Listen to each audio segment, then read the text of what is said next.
Bonsoir à toutes et à tous, heureuse de vous retrouver cet après-midi pour faire le tour de l'actualité internationale.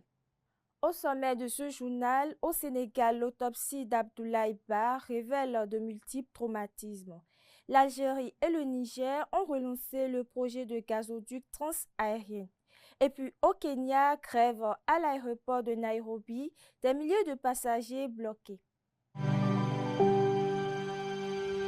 Tu viens d'avoir le bac ou tu veux te reconvertir dans un domaine d'avenir, faire le choix du numérique et rejoindre l'école supérieure d'administration, d'économie, de journalisme et des métiers de l'audiovisuel ESAE. De nouvelles filières sont disponibles dès cette rentrée: informatique et multimédia, informatique industrielle et maintenance, réseau informatique et télécommunications, système informatique et logiciel, sans oublier les filières initiales: administration générale, administration des finances, administration des affaires, sciences juridiques, sciences économiques, sciences de gestion, journalisme et métiers de l'audiovisuel. ESAE est disponible sur 4 sites: Cotonou-Badjourmendé, Cotonou-Akpakpa, Abomey-Calavi et Parakou. Pourquoi choisir l'ESAE? Des formations conçues pour le marché de l'emploi, des enseignants expérimentés et passionnés, des infrastructures modernes avec équipement de pointe, des opportunités de stage et d'emploi garanties. Les inscriptions sont en cours et les places sont limitées. Ne rate pas ta chance,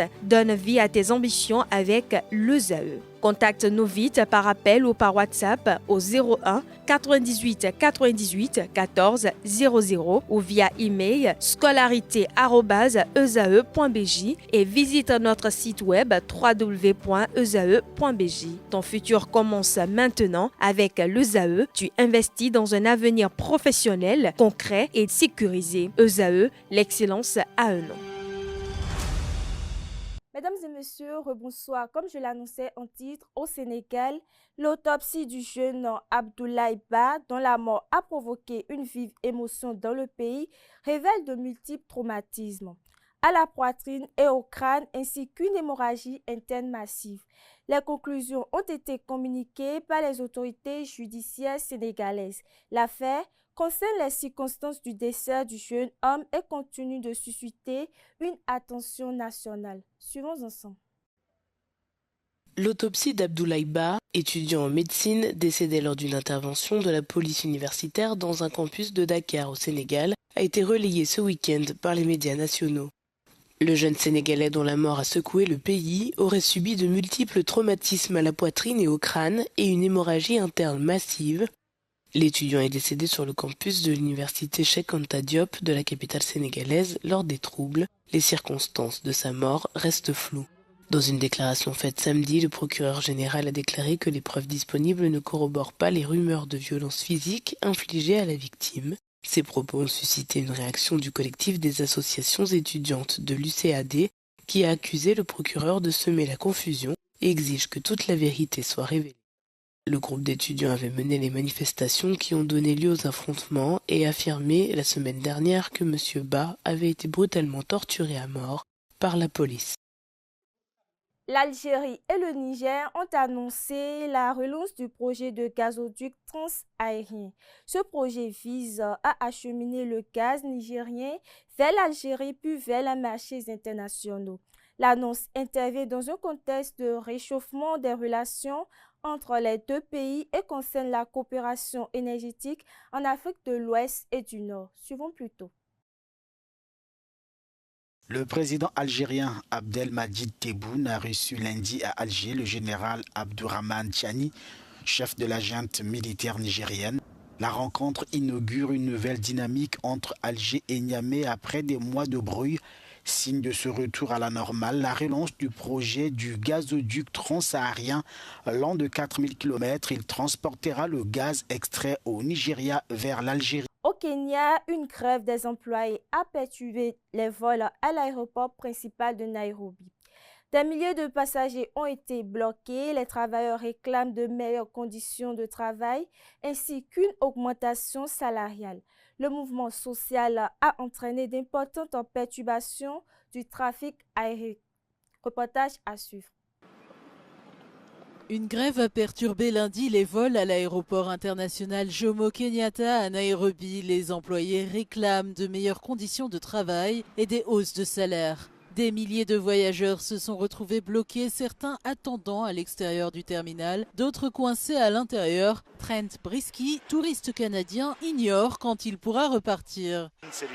Tous ces avions sont immobilisés ici, rien ne bouge. D'ailleurs, nous sommes officiellement sortis du Kenya. Nous ne sommes pas censés être ici vu que notre visa indique que nous avons quitté le pays. On nous a remis une lettre d'autorisation spéciale, mais nous ne savons pas quand nous allons repartir. L'aéroport international Jomo Kenyatta constitue un important hub pour les voyages régionaux et internationaux et cette grève a fortement impacté le trafic aérien dans la région. Des retards dans le contrôle du trafic aérien perturbent départs et arrivées. Pour Linda Chebet, ces retards ont chamboulé toute sa journée et l'ont empêché d'accompagner sa mère à Eldoret. Nous avions prévu beaucoup de choses aujourd'hui, donc ma journée a été réorganisée. Ma mère devait se dépêcher d'aller faire quelque chose à Eldoret, mais cela a été reporté et les personnes qui l'attendaient ont également dû changer leur plan. Tout cela crée une vraie chaîne de désagréments, c'est assez frustrant. Les autorités aéroportuaires assurent avoir pris des mesures pour limiter les perturbations tout en cherchant à résoudre la grève. Les employés de l'aéroport avaient lancé un préavis de grève la semaine dernière après un blocage dans la mise en œuvre d'un accord sur les conditions de travail et les avantages sociaux.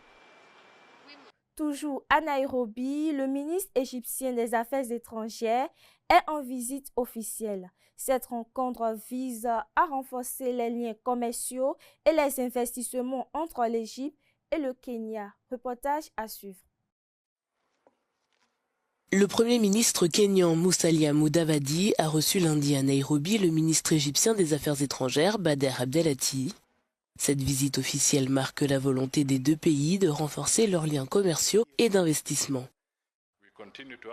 Nous continuons à préconiser des approches inclusives, fondées sur le dialogue et menées par l'Afrique dans le cadre de l'initiative du bassin du Nil. À cet égard, le Kenya reconnaît la position de l'Égypte telle qu'elle a été exprimée lors du 33e Conseil des ministres du Nil, qui s'est tenu à Bujumbura en décembre 2025 et qui appelle au dialogue, à la coopération et au respect mutuel, et se tient prêt à servir de facilitateur impartial pour faire progresser la gestion coopérative et durable du bassin du Nil. Les deux dirigeants ont souligné l'importance d'encourager les partenariats avec le secteur privé et de diversifier les produits commerciaux. Par ailleurs, en Tunisie, plusieurs personnes ont été condamnées à des peines allant jusqu'à 15 ans de prison pour leur rôle dans l'attaque de la synagogue de la Kriba à Djerba en mai 2023. L'attaque avait fait 5 morts. Le verdict a été rendu par la justice tunisienne. Suivons ensemble. La justice tunisienne a prononcé des peines allant jusqu'à 15 ans de prison à l'encontre de plusieurs accusés au terme du procès lié à l'attaque de la synagogue de la Riba sur l'île de Djerba, survenue le 9 mai 2023 pendant le pèlerinage juif annuel. Le principal auteur, un gendarme, avait d'abord tué un collègue sur le port avant de se rendre à la synagogue où il a ouvert le feu sur les forces de l'ordre, causant la mort de 2 fidèles et de 2 gendarmes avant d'être abattus. 2 prévenus en détention ont été condamnés à 3 et 8 ans pour complicité d'homicide et adhésion à un groupe terroriste, tandis que 2 autres ont écopé de 7 et 15 ans, cette dernière peine résultant de la fuite du prévenu. La sœur de l'assaillant en liberté provisoire jusqu'à la fin de la procédure a été condamnée à 1 an de prison. La défense a annoncé son intention de faire appel. L'attaque de 2023 a ravivé le souvenir des violences visant cette synagogue, la plus ancienne d'Afrique et qui avait déjà été frappée par un attentat suicide en 2002 ayant fait 21 morts. La communauté juive de Tunisie, qui comptait plus de 100 000 membres avant l'indépendance, se limite aujourd'hui à environ 1500 personnes, majoritairement installées à Djerba. Une avant-dernière actualité pour boucler. En Ukraine, la capitale Kiev traverse un hiver marqué par des bombardements répétés malgré une trêve énergétique annoncée et les discussions en cours. Les attaques contre les infrastructures énergétiques provoquent d'importantes difficultés pour la population. Plus de détails dans cet élément. Depuis le début de l'invasion à grande échelle de l'Ukraine par la Russie il y a près de 4 ans, Moscou mène une campagne systématique d'attaques aériennes contre les infrastructures énergétiques, souvent dans des zones sans intérêt militaire. Résultat, au début de l'hiver, près de la moitié du réseau électrique de l'Ukraine était hors service et 10 millions d'Ukrainiens privés d'électricité. Une épreuve en plein hiver. À Kiev, le thermomètre a chuté à moins 20 degrés. Life here in Kiev is not easy at all. We are struggling. Et puis, une dernière actualité pour boucler. Aux États-Unis, l'acteur américain Robert Duvall est décédé à l'âge de 95 ans. Connu pour ses rôles dans Le Parrain, il avait remporté l'Oscar du meilleur acteur et avait été nommé 6 autres fois au cours de sa carrière. Plus de détails dans cet élément. Il campait le rôle de l'avocat mafieux dans la famille Corleone, né dans les 2 premiers volets du Parrain, et un lieutenant-colonel qui aimait l'odeur du napalm au petit matin dans Apocalypse Now. Le célèbre acteur Robert Duvall s'est éteint ce dimanche à l'âge de 95 ans. Hier, nous avons dit adieu à mon cher mari, ami précieux et l'un des plus grands acteurs de notre époque. Bob est décédé paisiblement à la maison, a écrit Luciana Duvall, qui partageait sa vie depuis 21 ans. Robert Duvall, oscarisé pour son rôle dans le film Tendre Bonheur sorti en 1983, a connu un début de carrière tardive, car c'est à seulement 31 ans qu'il se fait connaître du grand public dans Du silence et des ombres, adaptation du roman d'Harper Lee Ne tirez pas sur l'oiseau moqueur. Il a ensuite interprété une myriade de rôles comme un cadre d'entreprise tyrannique dans Network main basse sur la télévision ou un officier de la marine qui traitait sa famille comme ses soldats dans The Great Santini. Mais c'est Francis Ford Coppola qui lui offre ses 2 rôles les plus marquants dans Le Parrain et Apocalypse Now, 2 films qui lui ont valu une nomination comme meilleur acteur dans un second rôle aux Oscars. Cependant, son rôle préféré était celui du Texas Rangers devenu cow-boy Augustus McCrae dans la série télévisée Lonesome Dove. Robert Duvall a pris sa retraite en 2022 après 7 décennies de carrière, durant laquelle il a brillé aussi bien dans des rôles principaux que dans des seconds rôles ou en tant que réalisateur. Et voilà qui met fin à cette édition. Merci de votre attention et très belle suite de programme à vous.